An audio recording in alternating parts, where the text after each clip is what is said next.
अब बात करते हैं एक इंटरेस्टिंग चीज़ की। बाजार को रिकॉर्ड हाई बनाए हुए आज पूरा एक साल हो गया। वैसे तो कल होना है, लेकिन कल सैटरडे, तो आज ही मानते हैं इस एक साल को। इस एक साल में हमारी मार्केट ने कितना अंडर परफॉर्म किया और इन सब के बीच में कैसी रही बाजार की चाल, ये हॉर्मा से समझते हैं। हॉर्मा, गुड आफ्टरनून।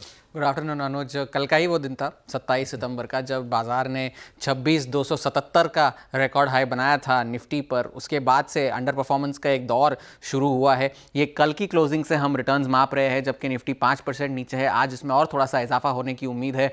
उसमें इस पूरे एक साल में सिर्फ 17 ऐसे शेयर्स हैं जिन्होंने पॉजिटिव रिटर्न्स दिए हैं। नेगेटिव रिटर्न्स वाले काफ़ी हैं, मगर 10% से ज़्यादा जिन्होंने नेगेटिव रिटर्न्स दिए हैं उनकी संख्या भी 24 शेयर है। और इस पूरे एक साल में हमने काफ़ी कुछ देखा है बाजार ने। जबकि एफआईआईज़ की लगातार बिकवाली देखी है, हमने जो है कमज़ोर नतीजे देखे हैं, ईपीएस के एस्टिमेट्स कट्स देखे हैं। उसके बाद जो रिफॉर्म्स का एक दौर शुरू हुआ, इनकम टैक्स में कटौती हुई, अप्रैल में टैरिफ टैंट्रम शुरू हुए जो अभी तक जारी है, उसके बाद जीएसटी की घोषणाएं हुई। तो काफ़ी कुछ हमने इस बाजार में पिछले एक साल में जो है देखा है। अब बात करते हैं हम निफ्टी की, तो उसमें से कौन से ऐसे शेयर रहे हैं जो टॉप परफॉर्मर्स रहे हैं इस एक साल में।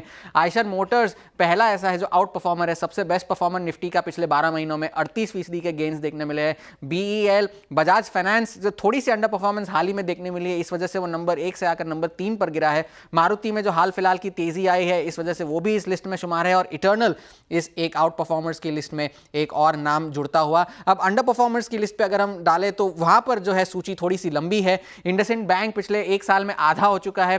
ट्रेंट एक कंपाउंडिंग स्टोरी पिछले 12 महीनों में 40% गिर चुका है। टाटा मोटर्स के जो तकलीफें हैं वो खत्म होने का नाम नहीं ले रही। टीसीएस जो है worst performing Nifty IT stock पिछले 12 महीनों में। और बजाज ऑटो भी 30% की गिरावट के साथ कामकाज करता हुआ पिछले 12 महीनों में। और नाम इस लिस्ट में जुड़ते हुए एशियन पेंट्स, कोल इंडिया, इन्फोसिस, एचसीएल टेक, आईटी जो है एक बहुत बड़ा ड्रैग रहा है निफ्टी के लिए इन पूरे 12 महीनों में। बात अगर हम मिड कैप इंडेक्स की करें तो मिड कैप इंडेक्स और स्मॉल कैप इंडेक्स ने तो दिसंबर में अपने रिकॉर्ड हाइज बनाए थे, लेकिन अगर पिछले साल एक साल की भी अगर हम बात करें तो वहां पर भी जो है हमने नेगेटिव रिटर्न्स ही देखे हैं। 5% की गिरावट मिड कैप इंडेक्स में भी देखने मिली है।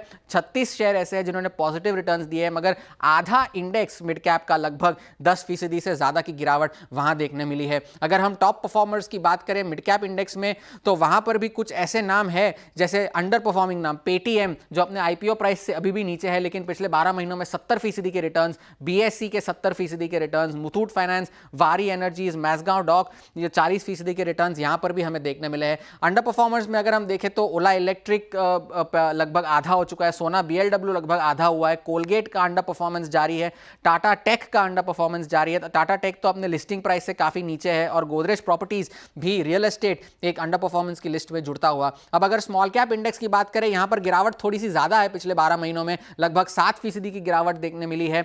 और 56 शेयर ऐसे हैं स्मॉल कैप इंडेक्स के जिन्होंने 10% से ज्यादा की गिरावट इन 12 महीनों में दिखाई है। अब अगर टॉप परफॉर्मर्स की लिस्ट पे अगर हम यहां नजर डालें तो लॉरस लैब्स पिछले 12 महीनों में दुगना हुआ है। एम्बर एंटरप्राइजेस ने अच्छे रिटर्न्स दिए हैं। शिप बिल्डर्स में हमने मैसगांव डॉक का जिक्र किया था, यहां पर गार्डन रीच का नाम आता हुआ। और सिजिलिटी एक आईटी नाम जिसने आउट परफॉर्म किया है, 50% के रिटर्न्स हमने पिछले 12 महीनों में देखे हैं।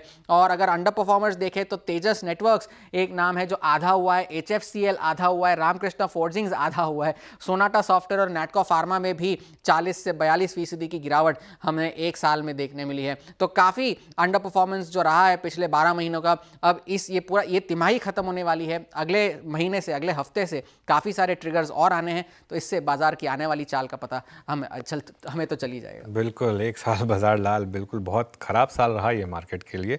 और अच्छा, इशू क्या है, आप अगर एक साल का चार्ट देखें, ऐसा नहीं है कि मार्केट कोलैप्स हो गया। मतलब कुल मिला के 5-6% गिरा है निफ्टी अपने हाई से। पिछले साल जो उसने हाई लगाया था, एक बार वापस वो चार्ट रख दीजिए, कुल 12 महीने का हम कुल मिला के 6% गिरे। लेकिन इस बीच में ऑब्वियसली मार्केट ने 2-3 बार आपको बड़ी रैलीज भी दी हैं, तो एक होप जगती थी कि चलिए अब चीज़ें सुधर रही हैं, अब चीज़ें सुधर रही हैं। लेकिन रैलीज टिक नहीं पाई और ये काफ़ी टायरिंग पीरियड रहा है मार्केट के लिए एक्चुअली। और मैं एक बहुत इंटरेस्टिंग आर्टिकल पढ़ रहा था, ये तो हम निफ्टी की बात कर रहे हैं, कई पोर्टफोलियो स्टॉक्स में तो और भी बड़ी गिरावट आई है इस एक साल में, तो वो थोड़ा सा एक टफ फेज़ रहा है। चलिए